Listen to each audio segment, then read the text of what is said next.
The eggs are gone. Sarah stands in front of an open refrigerator that costs more to fill than her car payment. Chia seeds from a bag that claims to fight inflammation. A jar of goji berries she bought after watching a video about antioxidants.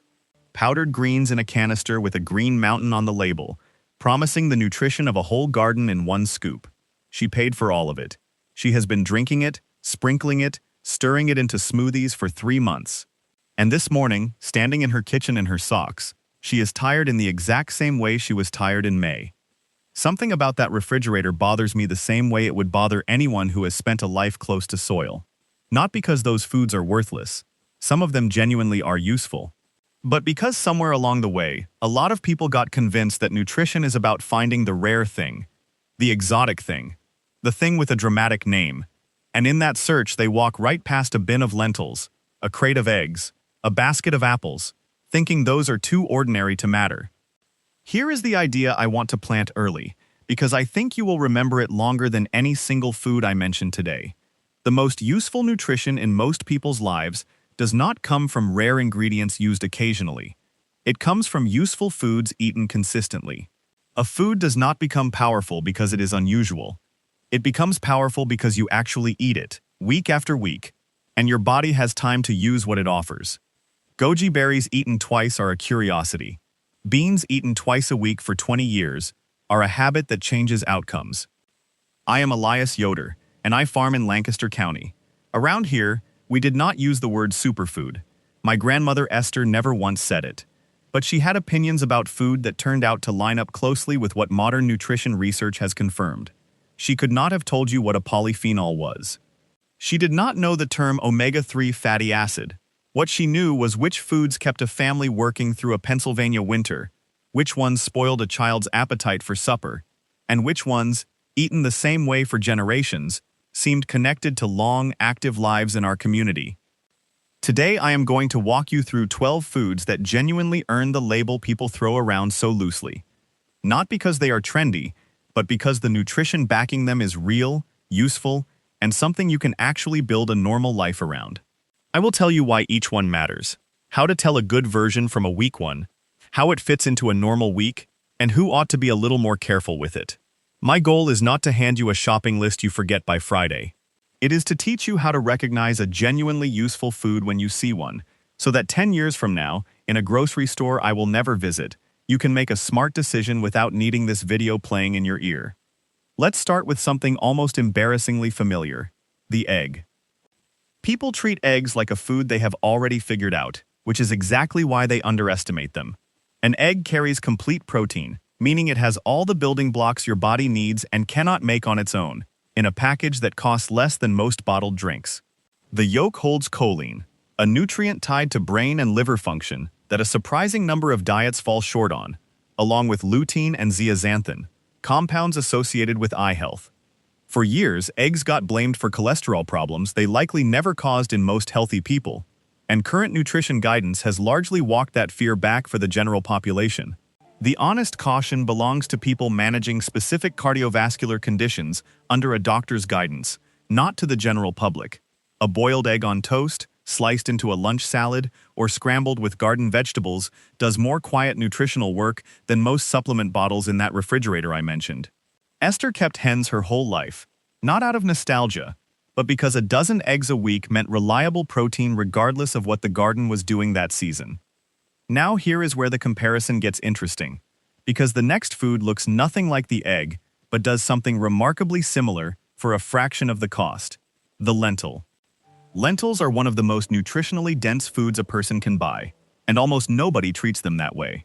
A single cup of cooked lentils delivers a meaningful amount of plant protein, alongside roughly half your daily fiber need, plus iron, folate, and potassium. That fiber matters in a specific way. Soluble fiber slows digestion, which research associates with steadier blood sugar and improved cholesterol markers over time. This is not a cure for anything, but a genuine, well-supported contribution to how your body manages sugar and fat in the bloodstream.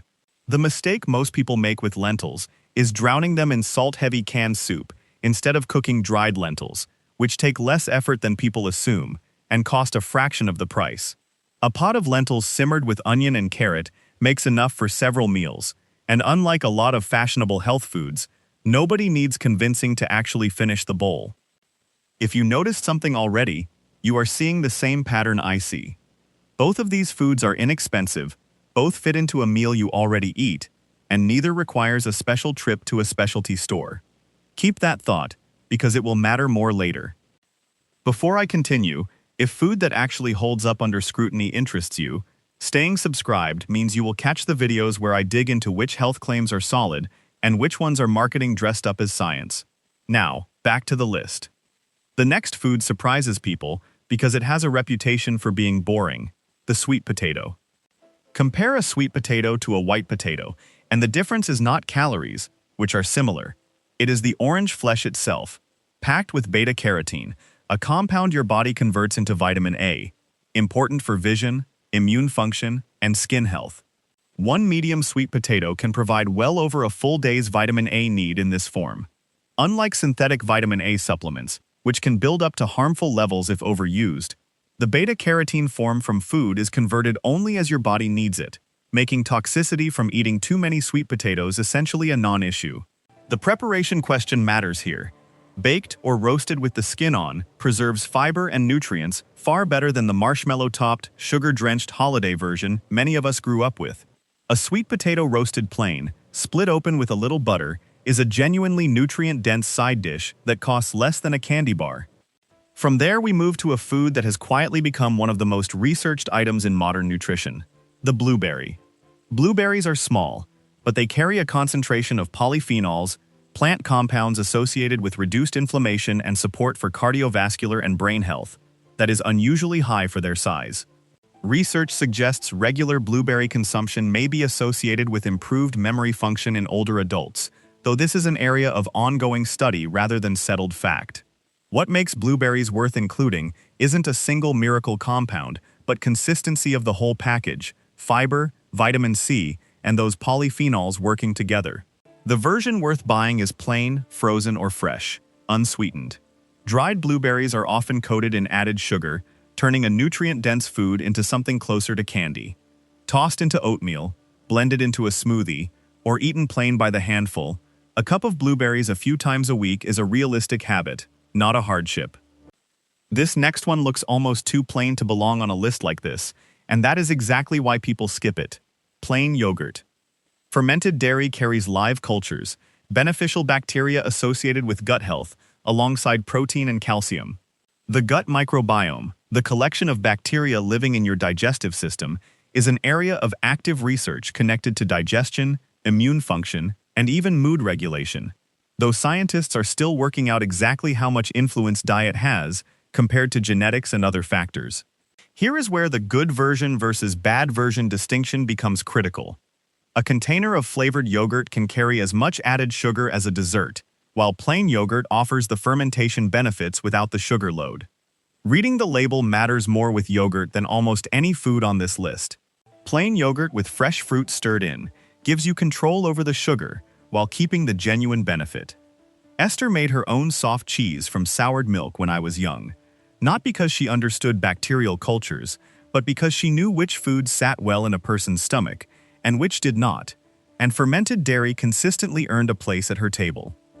The next food shifts direction entirely, because it addresses a nutrient most people never think to worry about: the sardine. Small, oily fish like sardines are one of the few realistic dietary sources of omega-3 fatty acids in meaningful amounts, fats associated with heart and brain health that most people simply do not get enough of. Unlike large fish such as tuna or swordfish, sardines are low on the food chain, meaning they accumulate far less mercury, making them safe to eat several times a week for most adults. A can of sardines also delivers calcium from the small edible bones and vitamin D, a nutrient many people are quietly deficient in, especially in regions with long winters. The comparison worth making here is sardines versus a fish oil supplement. Whole sardines deliver the omega-3s alongside protein, calcium, and vitamin D as a package, while a supplement isolates one piece of that puzzle. Neither is wrong, but the whole food does more work per dollar. On toast with a squeeze of lemon, or stirred into a pasta with garlic, sardines are a fast, inexpensive way to close a gap most diets have. We are past the middle of this list now. And if you have been paying attention, a pattern is forming. None of these foods are exotic. None require a supplement aisle. What connects them is that each one delivers a specific, well-supported nutritional contribution in a form your body can actually use, at a price and convenience level that supports eating it regularly. The next food carries a reputation problem it does not deserve. The potato, plain and whole. Potatoes got lumped in with French fries and chips, and that association cost them their good name. A plain baked potato with the skin on delivers more potassium than a banana, along with vitamin C and a meaningful amount of fiber, resistant starch in particular, which feeds beneficial gut bacteria and has been associated with improved blood sugar response. The distinction that matters enormously here is preparation. A potato boiled, baked, or roasted with olive oil is a nutrient-dense vegetable. The same potato deep-fried in oil and salted heavily becomes a different food nutritionally, even though it started from the same plant. This is not a case for eliminating potatoes. It is a case for recognizing that how you cook something can matter as much as what the something is.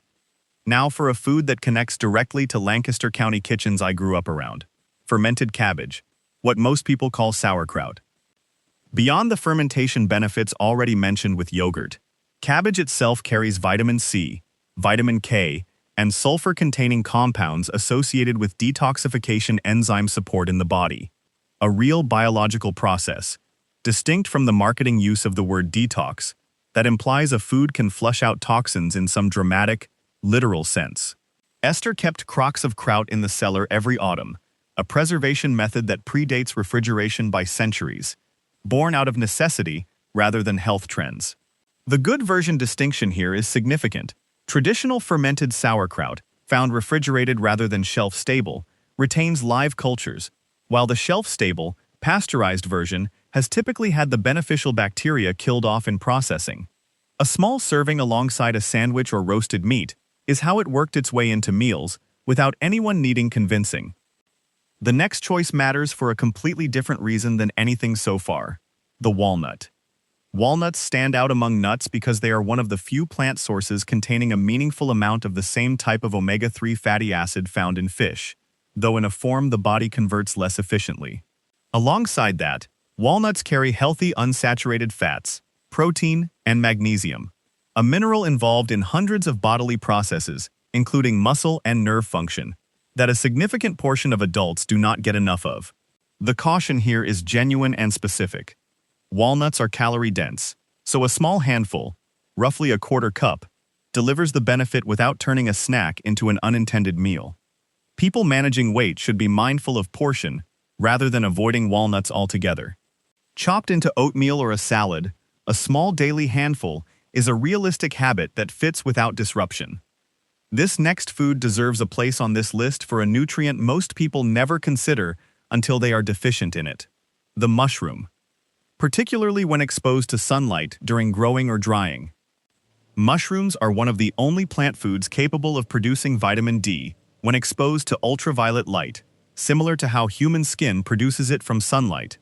Vitamin D deficiency is remarkably common, particularly in regions with limited winter sun, and is associated with bone health, immune function, and mood.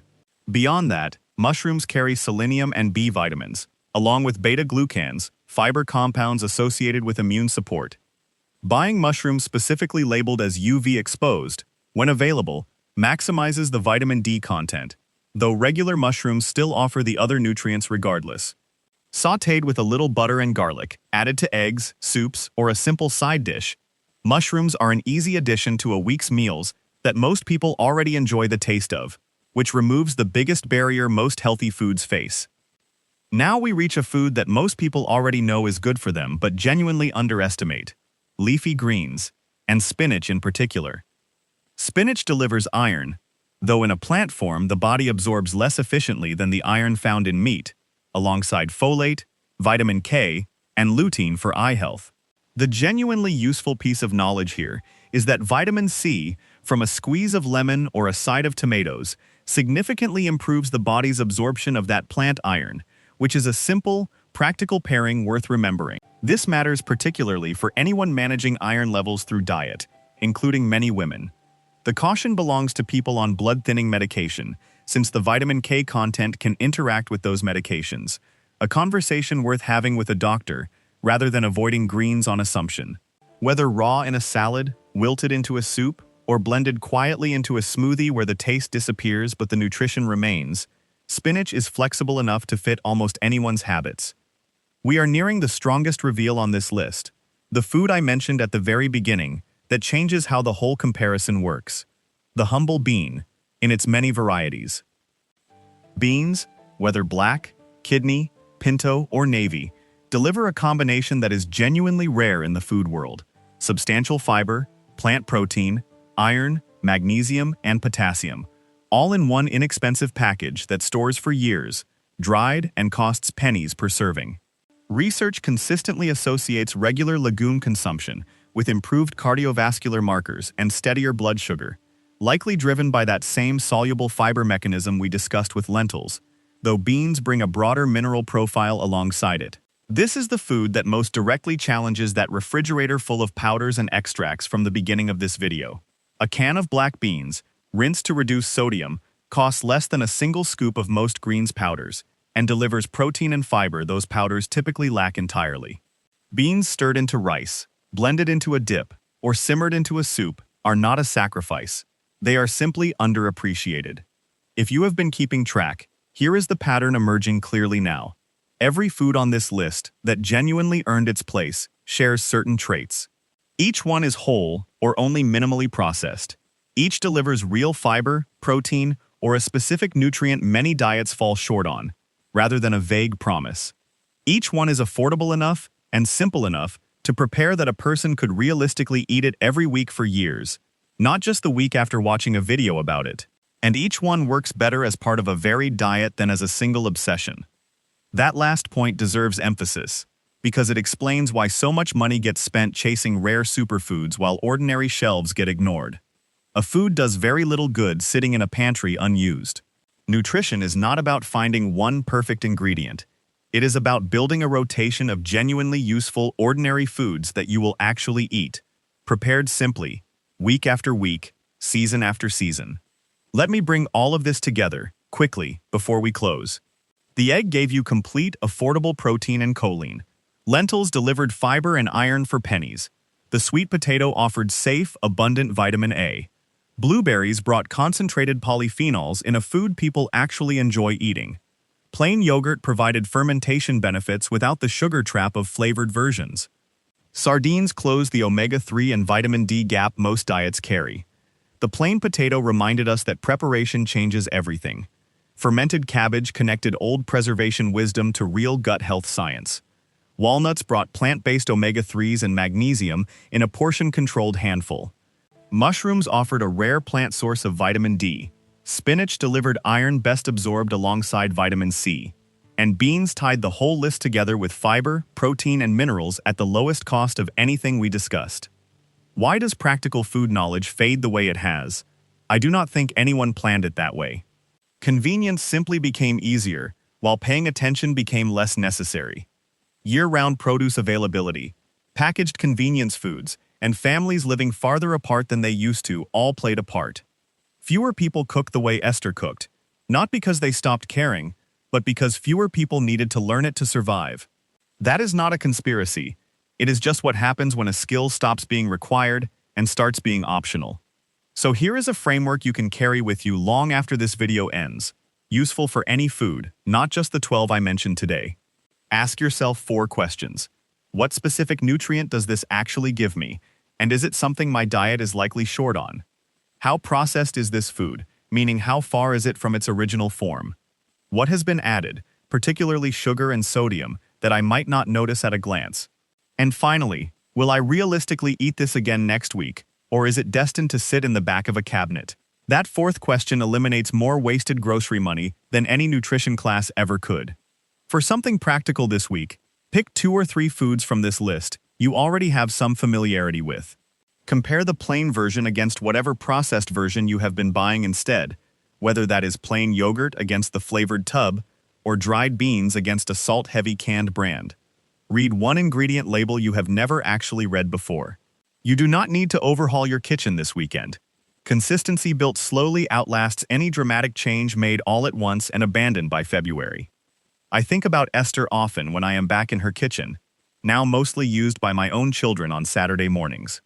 There is a particular sound a pot of beans makes as it simmers low on the stove, and a particular smell that fills a farmhouse kitchen when someone is washing greens straight from the garden bed. None of that requires a label claiming superfood status. It requires only that someone keep doing it, and eventually, teach someone else to do it too. That is really the whole secret. Food knowledge survives when people practice it consistently and pass it along, not when it gets rediscovered every few years with a new name attached. I would like to know which food on this list surprised you most, or what your parents or grandparents used to eat regularly that people rarely talk about anymore. I read every single comment. Next time, I want to walk through the foods that quietly work against you, the ones marketed as healthy that deserve a much closer look than they usually get. Until then, the garden does not rush the harvest, and neither should you rush good habits. Plant them simply, water them with consistency, and let the season do the rest.